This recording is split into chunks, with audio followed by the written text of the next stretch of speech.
Hi, my name is Mkingshott, and I am presenting on how we as educators can promote social change for academically diverse learners. And this is for a class through Walden University entitled Academically Diverse Classrooms. The first thing that I wanted to talk about is how we can address the needs of our academically diverse learners. And throughout my time with Walden University, I have come to learn of two different assessments that we can do with our students.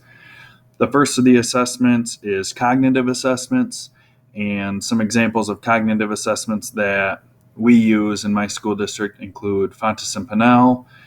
We've used Reading A to Z, Dibble's Next, iReady Reading, and iReady Math. And then another valuable tool for assessments is the non-cognitive assessments, and these can include your your motivation to read type of assessments and motivation to write, and just plain what motivates our students in general. And what I have come to find is that non-cognitive assessments are very helpful when it comes to determining our students' motivation in the classroom, but also what interests them, what drives them, what makes them tick and work. And it's become very valuable in my teaching. I plan, and I actually do get to meet with our literacy team at least once a month, and we discuss data, and that is also supported by the article from Sparks. And we discuss our different, both informal and formal cognitive and non-cognitive assessments. And we like to discuss what the data is telling us, what strategies would be best to implement with our students, and what assessments or what strategies would not be beneficial to our students. And then even after we've implemented them, we go back and decide, okay, what's working, what's not working, why is it not working? So our literacy team is key to making data-driven decisions.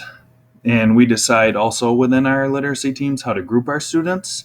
And this class, our last one, the academically diverse class, has shown me different ways to group my students and how it can really impact our students' learning. Once our students are grouped, then I will meet with my team, but also my teaching partner and I.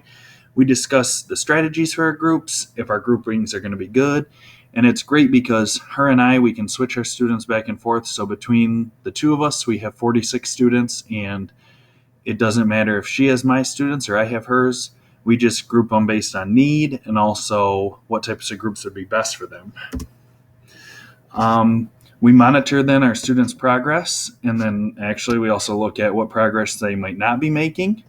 And if progress is not consistently made, then we go back to meet with the literacy team, and then we stay in contact with the parents about the progress of their student. And this is after a lot of Tier 1 intervention has been given. We need to decide if we need more Tier 2 intervention or Tier 3 intervention. So we follow Hastings Area School System's response to intervention model, and that helps us to provide that high quality Tier 1 instruction for all students. And then if students need the Tier 2 or even the Tier 3, and how we're going to meet that.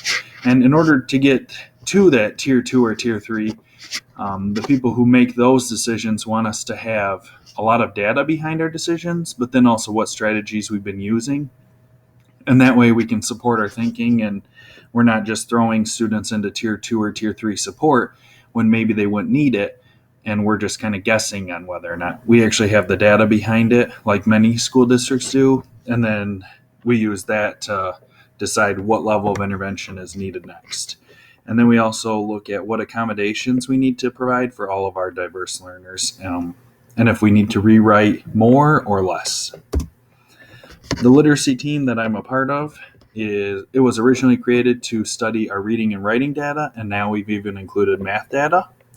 We identify our students based on their need and the trends that we've noticed in the data from fall to winter to spring. We also work to form the groups for our students based on ability levels and interests, and it doesn't matter what grade they're in, gender, ethnicity. We form our groups based on many different topics. And once our groups then are formed, we move to the research-based strategies and ideas that are going to be best for our students. And we share what we feel would be the next steps.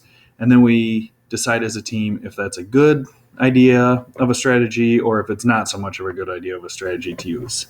And this is a benefit for many of our educators with various levels of experiences. We have young and old and many years of experience and just coming in that have their ideas to share with each other. Some of the challenges that we do face is that we have many leaders in the building and they all want to run the meetings.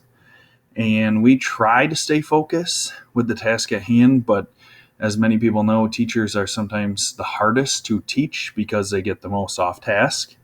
So we have a taskmaster that keeps us going.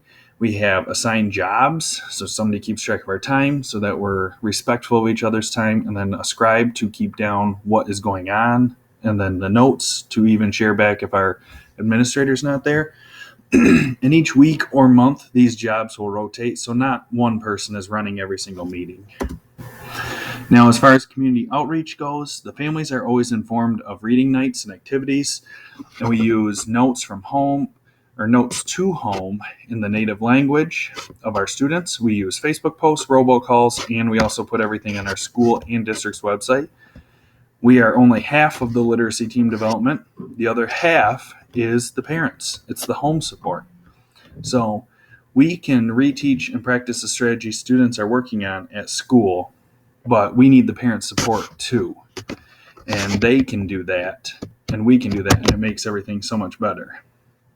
They provide experiences students read about and they want to write about. So the parents help the students to get those experiences, and we can only help them to write about it and share about it. And then the home life can encourage and discourage students in their effort within the school. Each day we collaborate with colleagues. Collaboration with our students' families, they help us to get everybody on the same page. And when the knowledge is shared with parents, a collaborative effort between school and home can begin and social change can occur. And it impacts so many people in the family, but also the communities. And I just want to end with the fact that when we share our knowledge, we are empowering others to do the right thing. And we continue the hard work that they've already set forth and accomplished so far. Here are my references, and I thank you for taking the time to listen to my presentation.